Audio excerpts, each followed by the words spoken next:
Hello, everyone, and welcome. Right off the top here, I have to share with you, we have a lot of difficult news to report tonight. First, it's a memorial after this weekend's mass shooting at a rally for racial justice. Tonight, one person is dead, 5 more are hurt, and no one has been arrested.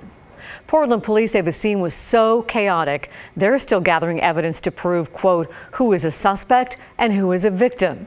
Maggie Vespa starts us off tonight, and Maggie, witnesses say what happened is clear to them. Yeah, Laurel, they do. This rally happened at a park in Northeast Portland on Saturday. As you said, a woman who was among the wounded told the New York Times demonstrators, she says, were attacked by a neighbor, adding then one demonstrator fired back. And police called this chaos and said many are refusing to talk to them. Pain on display at Northeast Portland's Normandale Park, the site of Saturday's mass shooting. This memorial honors the woman who died. Police say 5 more people were wounded. It happened during a rally protesting police shootings that killed young black men. Activists at the park Monday were too upset and too scared to speak on camera. It looked like the entire police force of Portland came out. It was probably 40 to 50 cop cars, ambulances, fire trucks, mobile command center. Neighbors are stunned. You hear about the stories and whatnot, but when it's right here, it's a lot harder. Close to 2 days after shots rang out, details are still emerging. Police said many who were at that rally Saturday refused to talk to them. A woman who was among the wounded telling the New York Times a homeowner near the park fired at a group that was blocking traffic ahead of a planned march. This after swearing at them and calling them, quote, violent terrorists. The Oregonian reporting the victim was a woman in her 60s. Portland police have yet to confirm her identity. And I want to know if any of you care. I want to know if this police officer cares. I want to know if Ted Wheeler cares. Sunday, anger at Portland officials boiled over. This woman interrupted a Portland police press conference and accused the city of fueling violence against protesters. Mayor Ted Wheeler released a statement calling this, quote, another senseless act of gun violence. He did not address the demonstration angle of this. Back at Normandale Park, flyers are posted warning people about the shooting and about another neighbor who, according to the flyers, threatened protesters too. The flyers ask for tips in solving the shooting, directing people to a private email address, not to Portland police. So again, 5 people hurt in that shooting Saturday night, a 6th person killed, no arrests at this point. And we're told Mayor Ted Wheeler and the chief of police are both planning to address the media later this week. Laurel. Thank you, Maggie. And the shooting at Normandale Park was just one of the shootings officers responded to over the weekend. Another was at Southeast 128th and Foster about 10:30 last night. Officers responded to reports of shots fired at a vehicle. They say a woman was killed. Her 2 kids, ages 1 and 5, were injured by the gunfire. So was a man who was riding in the car. So far this year, 15 people have died in more than 200 shootings across Portland. That's more than the first 2 months of both 2021 and 2020. We spoke to the president of the Portland Police Association about the violence. He says it's taking a toll on the entire community, including officers. It's easy to forget that our police officers are humans. You know, they're people who have families and loved ones themselves and are hugely impacted by each of these incidents. And they're tired, talking to our detectives. They're working, 30, 40 hours in a row at times with some of these incidents. There's no end. Sergeant Aaron Schmeltz says he talks almost daily with leaders at City Hall about solutions to end the gun violence. Also this weekend, police shot and killed a man in southwest Portland on Saturday night. This happened at the Broadway View condominiums near Markham Hill. Police say it started with the call about a disturbance and that someone was shooting a gun. A neighbor told us the suspect confronted officers when they arrived and shot at them.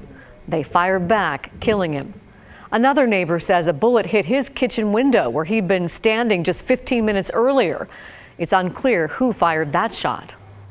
I remember thinking once I saw the bullet and where it came in at, I was like, that's about neck level. Like if I had been standing there at the oven, like I usually do when I'm cooking, that would have I would have been calling 911 and telling a much different story today, I guess. The suspect has not been identified. The officers in the shooting are on leave. The community of Sherwood is in mourning tonight after police say a driver hit two children who were walking just before 7 Sunday evening, killing them.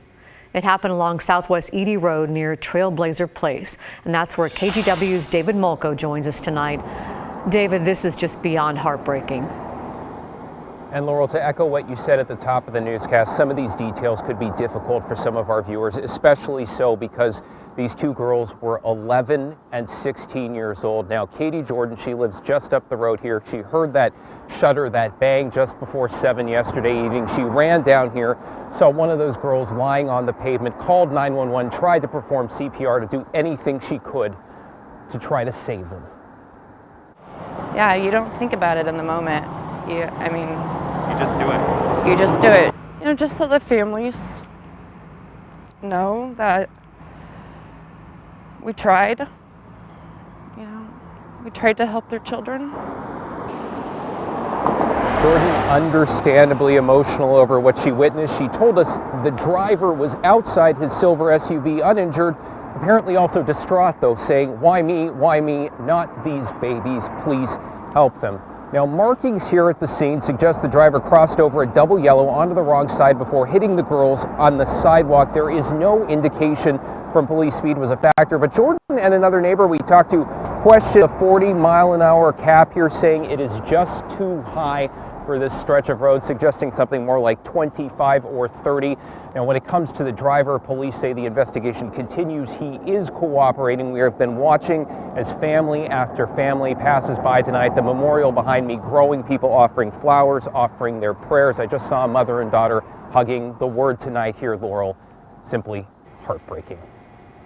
There are just no words to express our grief about this. Thank you, David Mulco in Sherwood for us.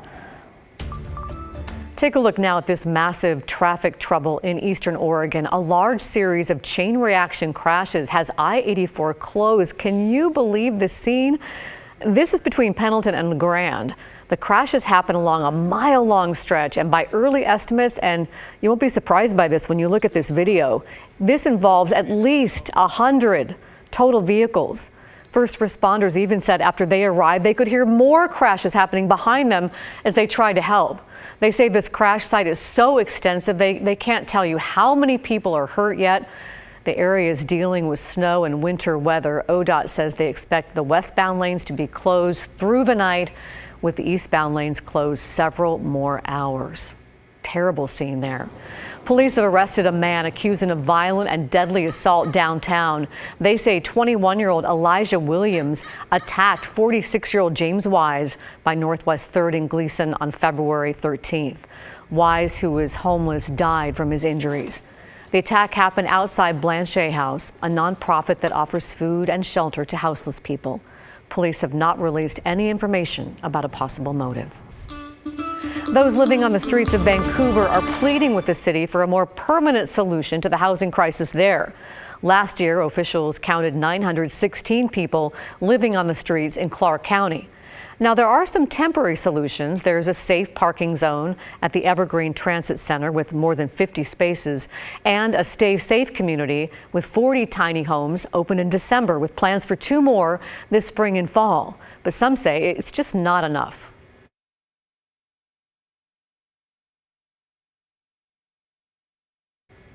And I'll tell you that we did have some sound there from somebody who's homeless saying that they're 52, a disabled woman. She can't rent an apartment for $900 a month. That is about affordable housing and why I am on the streets alone. The city's holding public hearings on another proposed Stay Safe site on East 4th Plain Boulevard this week. Now, that first hearing is tomorrow at 7. The second is Thursday at 4. You can find a link on the city's website.